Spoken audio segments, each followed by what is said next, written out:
Ce soir, j'aimerais partager avec vous ce que l'Écriture dit de ce que nous sommes. Je crois qu'il est important pour nous de bien comprendre ce que nous sommes appelés à être. Pourquoi ? Parce que de cela va dépendre notre appréciation de ce que Dieu attend de nous. De cela va dépendre aussi de notre façon de réagir à cet appel que le Seigneur laisse sur nos cœurs. On sait souvent ce que le Seigneur a fait pour nous, les bénéfices que nous avons et qui découlent de cette vie merveilleuse que nous avons dans le Seigneur et en Jésus, mais nous sommes aussi appelés à être. Et je crois que cela est très important de considérer ce que nous sommes appelés à être. Alors on va ouvrir la Bible ce soir et on va aller tout d'abord dans l'Exode au chapitre 19. On va lire les versets 5 à 6. Il est écrit, Exode 19, 5, « Maintenant, si vous écoutez ma voix et si vous gardez mon alliance, vous m'appartiendrez entre tous les peuples, car toute la terre est à moi. Vous serez pour moi un royaume de sacrificateurs et une nation sainte. Voilà les paroles que tu diras aux enfants d'Israël. » Et c'est Dieu qui parle à Moïse. Donc là, on est dans l'ancienne alliance. On est dans l'Ancien Testament, on est Dieu qui parle à son peuple d'Israël après l'avoir arraché de la main de Pharaon et de l'Égypte. Et vous allez voir que dans l'Apocalypse au chapitre 1er, on retrouve une mention, une pétition qui nous concerne. On est dans la Nouvelle Alliance maintenant, mais on va retrouver quelques similitudes. Donc Apocalypse au chapitre 1er, on va aller au verset 5.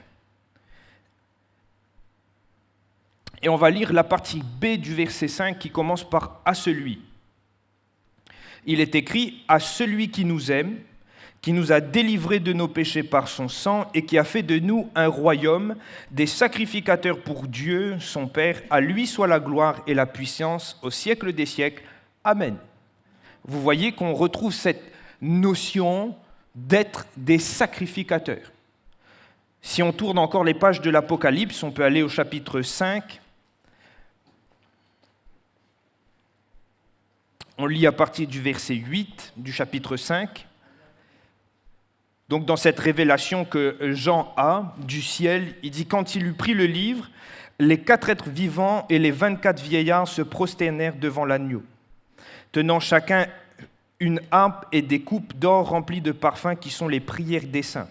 Et ils chantaient un cantique nouveau en disant « Tu es digne de prendre le livre et d'en ouvrir les sceaux, car tu as été immolé et tu as racheté pour Dieu par ton sang des hommes de toute tribu, de toute langue, de tout peuple et de toute nation. Tu as fait d'eux un royaume et des sacrificateurs pour notre Dieu et ils régneront sur la terre. » Amen. Encore une fois, il est question de cette image dans le ciel de ces 24 vieillards qui se prosternent et qui disent que l'œuvre expiatoire de Jésus a fait que nous devenions des sacrificateurs pour Dieu, le Père. On pourrait aller encore dans d'autres textes, peut-être le citer, celui de la première épître de Pierre au chapitre 2 au verset 9. Il est aussi question d'un sacerdoce royal. Et comprenez-le, dans le sens de sacerdoce, on parle de sacrificateur. Alors, ce soir, j'aimerais te dire que ce soit Nouvelle ou Ancienne Alliance, l'Écriture est claire, la volonté de Dieu est clairement énoncée, c'est que nous soyons des sacrificateurs. Et j'aimerais même dire, nous le sommes. Pourquoi ? Parce que dans les 2 textes de l'Apocalypse que nous avons lus, et dans le texte de la première épître de Pierre également, le fait d'être sacrificateur est lié à l'œuvre salvatrice et rédemptrice de Jésus. Quand vous regardez le texte, c'est le fait d'être lavé par son sang qui fait de nous un royaume de sacrificateurs.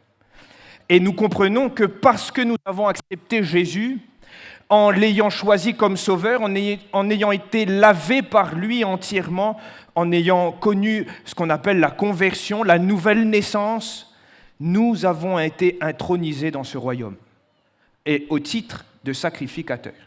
Mon frère, ma sœur, tu es sacrificateur de Dieu. Alléluia. Je suis sacrificateur de Dieu. Et on sait, parce que vous êtes amis de l'Écriture, vous la connaissez, que les sacrificateurs, quand même, c'était une position intéressante dans le peuple. Pourquoi ? Parce que le sacrificateur avait part à la présence de Dieu. Parce que le peuple ne pouvait pas le faire. Eux, ils pouvaient entrer dans le tabernacle, lieu de la présence de Dieu. Ils avaient part au sacrifice, au service qui était propre à la maison. Il n'y avait que les Lévites et les sacrificateurs qui pouvaient travailler dans l'espace de la maison de Dieu. Même si vous regardez les textes avec précision, le sacrificateur, dans l'époque des rois et même un peu plus loin, on voit qu'il est même utilisé pour avoir la révélation de Dieu pour le peuple. Parce qu'on demande de consulter le sacrificateur via l'Oumim et le Toumim pour avoir ce que Dieu veut dire au peuple. Donc les sacrificateurs sont des privilégiés et nous sommes déjà dans cette position. Frères, sœurs, nous avons accès au trône de Dieu. Alléluia. Nous pouvons nous avancer et nous adresser à Dieu librement. Nous avons une audience libre devant le trône de Dieu et comme l'Épître aux Hébreux nous l'invite à faire, nous pouvons nous approcher avec assurance du trône de la grâce. Parce que nous sommes déjà dans cette position.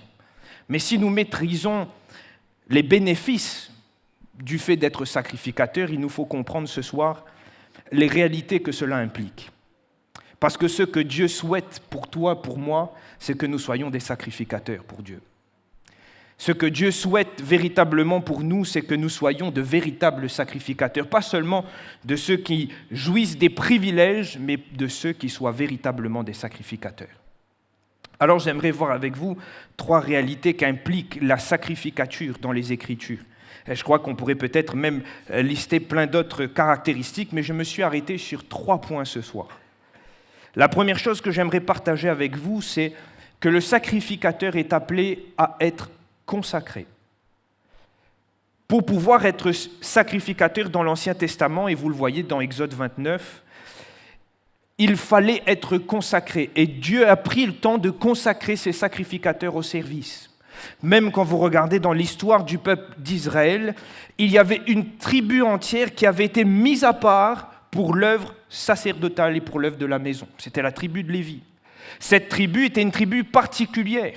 C'était une tribu qui était certes au service, mais qui avait été littéralement mise à part, dans tous les sens du terme. Ils n'étaient pas mélangés au peuple, ils étaient mis à part pour le service et pour le rôle qu'ils avaient de sacrificateurs. Et à chaque fois qu'il est question de sacrificateurs dans l'Écriture, il est question d'hommes mis à part pour l'œuvre et pour la maison de Dieu. Et comprenons-le, le premier sens de ce mot, consécration, c'est être mis à part. Et en tant que sacrificateurs, nous sommes appelés à être consacrés pour Dieu. En tant que sacrificateur, mon frère, ma sœur, tu es appelé à être consacré. Et j'aimerais même dire entièrement consacré. Et on le retrouve dans une image assez étonnante dans le Nouveau Testament, celle de l'Église, ou dite de l'Assemblée. Pourquoi ? Parce que, au sens propre de ce mot qui est ecclésia en grec, ça signifie appelé hors d'eux. On a de nouveau cette notion de la consécration, d'être mis à part. Et quand vous regardez même ce que Jésus a pu dire à ses disciples dans Jean 15, il est bien question de ceux qui sont au milieu du monde. Et Jésus dit, je vous ai pris du milieu du monde, mais vous n'êtes plus de ce monde. Il est question pour les disciples d'être à part, d'être mis à part. Et on le retrouve dans la première épître de Jean, chapitre 4. Il est aussi question de cette dichotomie, de ceux qui sont dans le monde et de ceux qui sont en Dieu, donc plus dans le monde. Mon frère, ma sœur, il est question, en tant que sacrificateur, d'être mis à part, d'être consacré. Consacré pour Dieu, une vie entièrement donnée et offerte à Dieu, sans compromis, un tout indivisible. Une vie entièrement offerte à Dieu. Et il est question pour toi de vivre cette vie. Il est question pour moi, dans ma relation avec Dieu, dans ma vie de chrétien, parce qu'il a fait de moi un sacrificateur, que je sois pleinement consacré, que je sois pleinement, entièrement donné au Seigneur et que ma vie soit à lui. J'aimerais dire, pour aller un peu plus loin, que finalement, si vous regardez bien, la consécration et la sanctification sont intimement liées. Parce que si la consécration, c'est le fait d'être d'une vie mise à part pour Dieu, la sanctification, c'est quand même une vie mise à part du péché, une vie qui fuit le péché. Et je remarque, si vous ouvrez également Exode 29, la première tâche à accomplir lorsqu'il fallait consacrer un sacrificateur, c'était d'offrir un sacrifice afin de le sanctifier. Parce que la consécration appelle la sanctification. Et j'aimerais le dire très simplement ce soir, mais nous ne sommes pas appelés à vivre en ermite ce soir. Nous ne sommes pas appelés en sortant de ce lieu et à nous isoler, à vivre loin de nos familles, loin du monde, parce qu'on n'est plus du monde. Non, on est appelé à vivre loin du péché qui gît dans ce monde. On est appelé à vivre loin des mœurs corrompues de ce monde. On est appelé à vivre selon les règles de l'Évangile. C'est ça la véritable consécration. C'est pas de se mettre à part, c'est pas de se cacher, c'est pas de vivre loin de la société, c'est plutôt de vivre une vie sanctifiée par le sang de Jésus et continuellement sanctifiée. Je note que les sacrificateurs, ils étaient obligés de vivre cette vie sanctifiée. Rappelez-vous, il y a tellement d'exemples dans l'Écriture qui nous montrent que des sacrificateurs qui ne se sont pas attelés à avoir cette vie sanctifiée, à vivre loin du péché, ils ont payé des fois au prix de leur vie. Regardez les fils d'Élie, Hophni et Phinées, ils ont vécu dans la débauche, ils ont souillé le temple, ils ont fini morts. Dieu n'était même plus présent. Pourquoi ? Parce que ces sacrificateurs qui se mettaient à le servir avec le péché, en mélangeant toutes choses, qu'est-ce qui s'est passé ? La Bible nous dit que la parole de Dieu se faisait rare. Et comprenez là-dedans que Dieu ne parlait plus. Pourquoi ? Parce que Dieu n'est pas là où l'homme et le sacrificateur n'est pas consacré. Et il y aurait d'autres exemples à citer. Je pourrais citer les exemples qu'on retrouve dans Ésaïe ou dans Malachie, où Dieu dit littéralement au peuple « Je ne prends pas plaisir à vos sacrifices. Je ne prends pas plaisir à la graisse des taureaux. » Pourquoi ? Seigneur, pourquoi tu ne prends pas plaisir à ce que nous t'offrons ? Parce que vous avez souillé mon nom.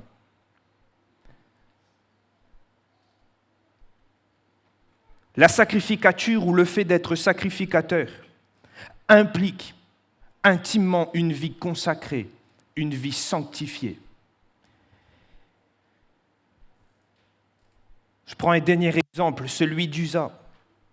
Un homme qui a voulu donner un coup de main de bonne volonté, mais qui s'est chargé d'une tâche pour laquelle il n'avait pas été consacré. Et il est mort. Pourquoi ? Parce qu'on ne fait pas n'importe quoi avec le Seigneur. Et je remarque que Dieu avait pris le temps de le dire au peuple. Dieu n'avait jamais caché cela à Israël dans Lévitique, au chapitre 19, au verset 2. Vous connaissez très bien ce verset, c'est écrit « Soyez saints, car je suis saint, moi l'Éternel, votre Dieu ». Le Seigneur ne s'était pas caché de cette recherche constante et instante de la sanctification. La nécessité pour ce peuple, qu'il voulait être un peuple de sacrificateurs, parce que c'est ce qu'on a lu dans Exode 19, il voulait que ce peuple soit saint. Pourquoi ? Parce que être un sacrificateur nous appelle à être consacrés dans la sanctification. Et j'aimerais dire que finalement, le seul service agréé par Dieu, et nous le voyons dans l'Écriture, c'est un service fait dans la consécration. Un service entier, un service d'une personne consacrée, un service d'une personne qui a pris le temps de se sanctifier. Et si Dieu a été très clair dans l'Ancien Testament et sous l'Ancienne Alliance, si on ouvre la Bible dans 1 Thessaloniciens 4, au verset 3, Paul n'est pas passé par 4 chemins, il a dit « Ce que Dieu veut, c'est votre sanctification ». Et au verset 7, il rajoute une couche en disant « Dieu ne nous a pas appelés à l'impureté, mais à la sanctification. Ce que Dieu veut, c'est notre sanctification. » Mon frère, ma sœur, oui, nous sommes des sacrificateurs. Mais à cause de cela, nous sommes appelés à vivre une vie consacrée pour le Seigneur. À cause de cela, nous sommes appelés aussi à travailler à notre sanctification. Nous sommes appelés à vivre une vie de sanctification. Cela est très important. Cela dépend même de la qualité et du sens de nos services. Remarquez que Jésus a dit « Certains crieront, Seigneur, Seigneur, nous avons prophétisé, nous avons parlé en ton nom, il va répondre, je ne vous connais pas. Pourquoi ? Parce que ces gens n'ont pas pris le temps de se consacrer pleinement. Vous savez que le véritable service, c'est notre cœur qui est consacré pour le Seigneur. C'est une vie consacrée pour le Seigneur. Il n'y a pas de plus beau service que cela. Et on le verra tout à l'heure. J'aimerais le dire, nous devons être consacrés. C'est notre vocation de sacrificateur. Nous devons être saints. C'est notre vocation d'enfant de Dieu. Alléluia. Et si on a vu que être sacrificateur, c'est être consacré, j'aimerais voir avec vous ce qu'offre le sacrificateur. Parce que réalisez qu'un sacrificateur qui n'offre rien, il ne fait pas de sacrifice. Donc il n'est pas sacrificateur. Je suis sûr, sans me tromper ce soir, que personne ne s'est approché d'un autel avec un animal pour sacrifier. Personne n'est venu avec un animal qui vous attend dehors afin qu'on le sacrifie, non. Mais dans cette notion, on sait que c'est l'ombre des choses à venir, mais qu'est-ce que nous sommes appelés à offrir ? Seigneur, si nous sommes sacrificateurs, qu'est-ce que je dois offrir ? Et on trouve cette réponse, et j'aimerais qu'on puisse l'afficher dans Romains 12 au verset 1er. La première chose dont il est question pour nous d'offrir au Seigneur, je vous exhorte donc, frères, et on peut rajouter sœurs, par les compassions de Dieu, à offrir quoi ? Vos corps comme un sacrifice vivant. Saint, agréable à Dieu, ce qui sera de votre part un culte raisonnable. Offrir notre corps, précisément dans le contexte comme un holocauste, c'est-à-dire un sacrifice qui a été offert tout entier. Offrir notre vie. Et il faut comprendre dans le contexte que le mot corps signifie la totalité de ma vie et des activités que je peux avoir.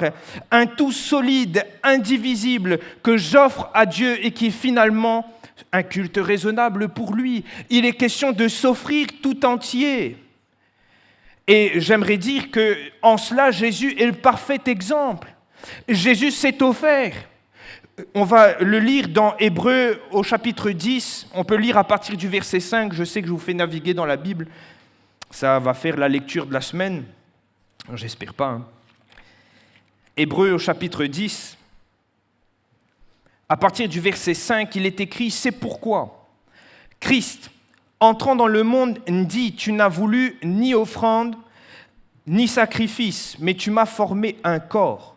Tu n'as agréé ni holocauste, ni sacrifice pour le péché. Alors j'ai dit « Voici, je viens. » Dans le rouleau du livre, il est question de moi pour faire, ô Dieu, ta volonté.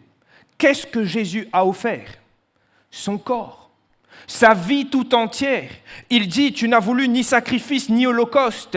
Rien n'était suffisant pour couvrir le péché, mais tu m'as formé un corps et je te l'offre.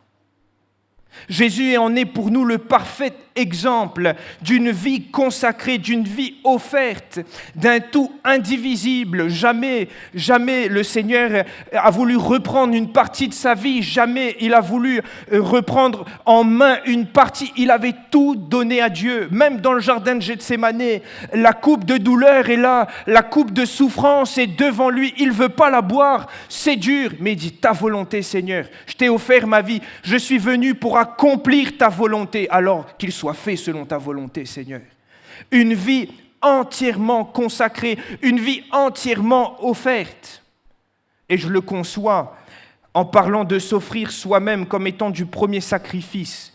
Il est question pour nous de parler ou de reparler de la consécration. Mais j'aimerais dire, c'est une grande vérité, frères et sœurs. Pourquoi ? Parce que si le sacerdoce royal auquel nous sommes appelés nous appelle à nous consacrer, le premier sacrifice que nous sommes appelés à offrir, c'est nous. Et cela nous rappelle que dans la notion de consécration, il y a une notion de sacrifice. Cela rappelle que quand il s'agit de s'offrir tout entier, il y a aussi une notion de sacrifier. Et peut-être, je m'adresse à quelqu'un en particulier ce soir, qui a oublié qu'une vie de consécration totale en tant que sacrificateur nous appelait à une part de sacrifice. J'aimerais te dire que jamais le Seigneur te demandera de sacrifier sur l'autel quelque chose de trop grand pour toi. S'il a demandé à Abraham d'offrir Isaac, il n'a pas permis qu'Abraham lève la main sur Isaac. Il n'a pas permis que le couteau touche Isaac. Pourquoi ? Parce que Dieu sait ce qu'il fait. Mais ce que Dieu attend de son peuple, de ce royaume de sacrificateurs que nous sommes, c'est que nous soyons aussi de ceux qui s'offrent entièrement, quitte des fois à ce qu'il faut tailler un petit peu, quitte des fois à devoir élaguer un peu les branches qui ne sont pas des bonnes branches, quitte des fois à raboter un peu parce que ce n'est pas tout à fait bien droit. Mais la consécration totale est notre rôle de sacrificateur. Le premier sacrifice que je dois offrir au Seigneur, c'est ma vie, tout entière. Et j'ai envie de vous dire, et je le répète, je l'ai dit tout à l'heure, que c'est le seul service que le Seigneur agrée.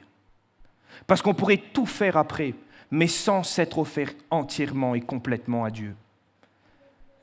Eh bien, ce service ne serait pas totalement, je ne vais pas dire agréable, mais totalement, n'accomplirait pas le but que le Seigneur voudrait qu'on atteigne.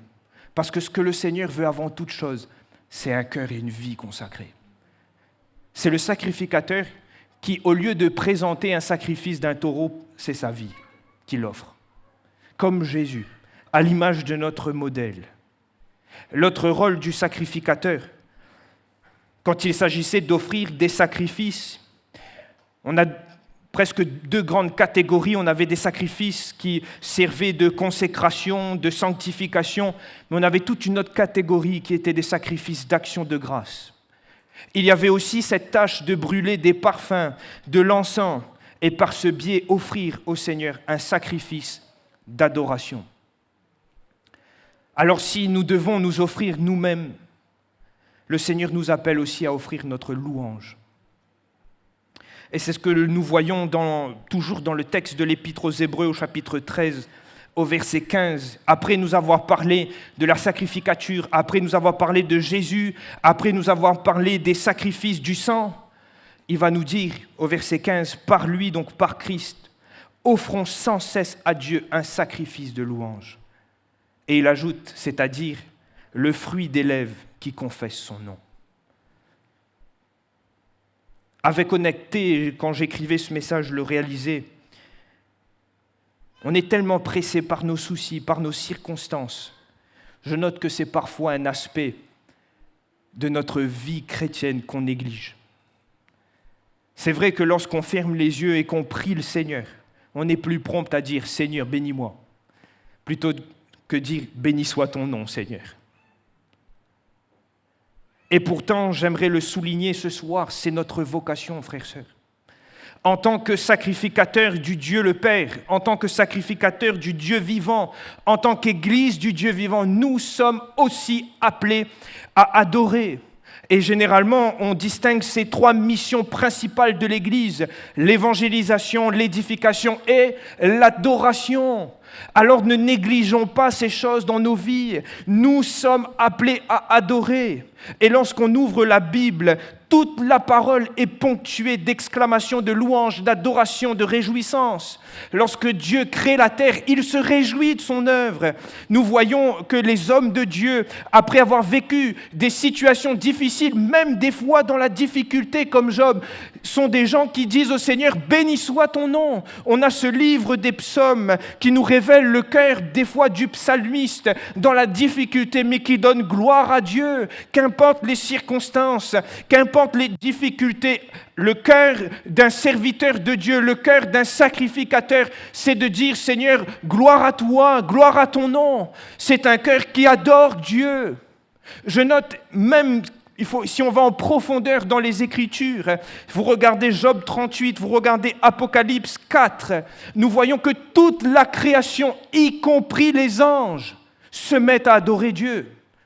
Quand vous regardez également le ministère de notre Dieu trinitaire, on voit que le Père glorifie le Fils donne gloire au Père et le Saint-Esprit glorifie le Fils. Même en Dieu, cette notion d'adorer, de louange est présente.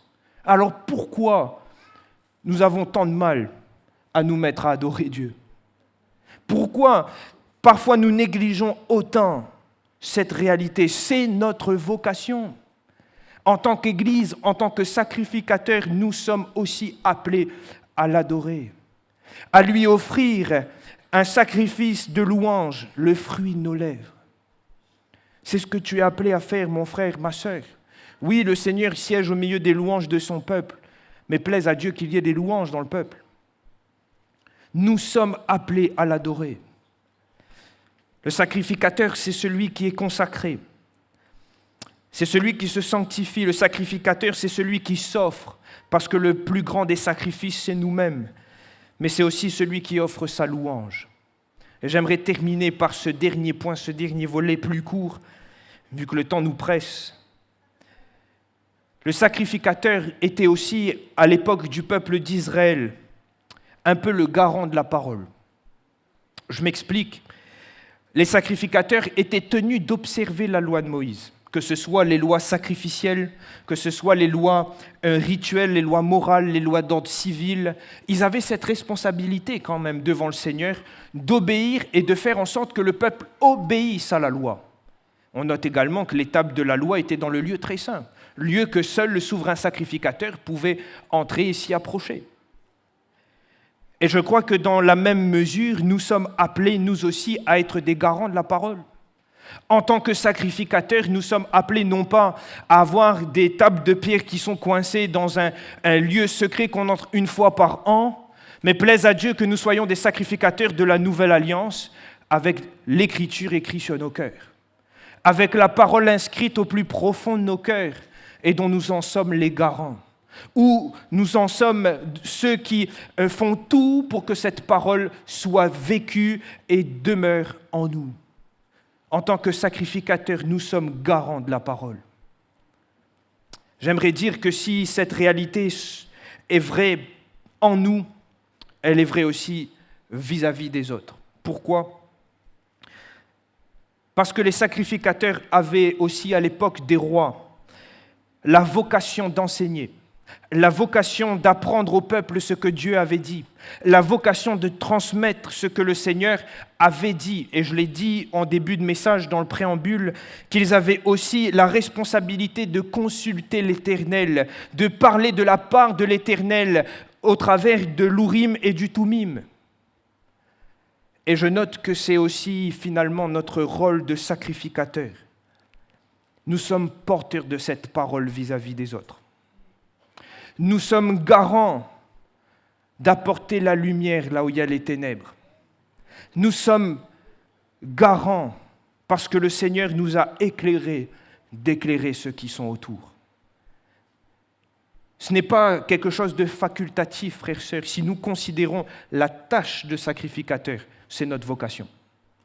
C'est la grande mission, la grande commission qu'on retrouve, c'est d'aller partout prêcher l'Évangile. Mais cette grande commission ne s'applique pas simplement au ministère, s'applique à tous.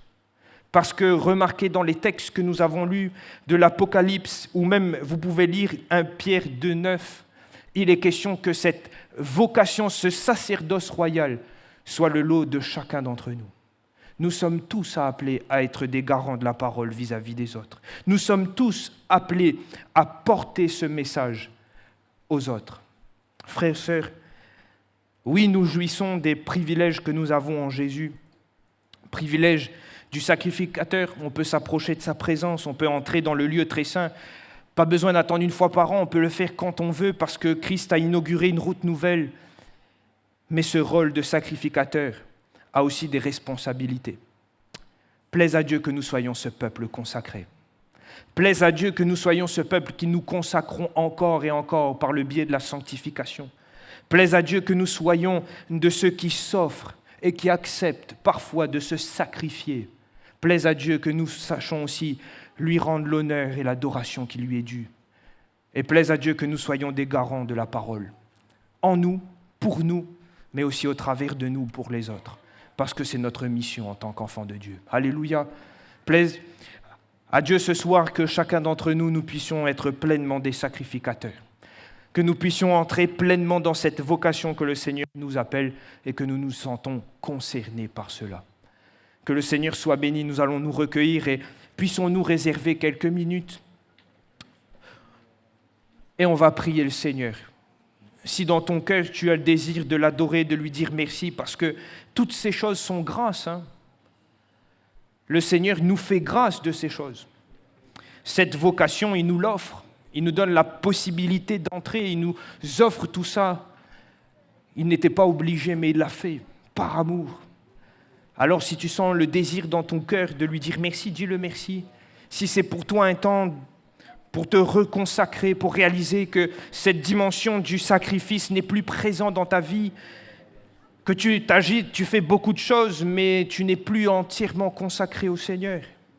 S'il est pour toi question de te resanctifier, parce que dans ta vie, il y a des parties qui ne sont plus agréables à Dieu, prends ce temps pour demander à Dieu de faire un travail.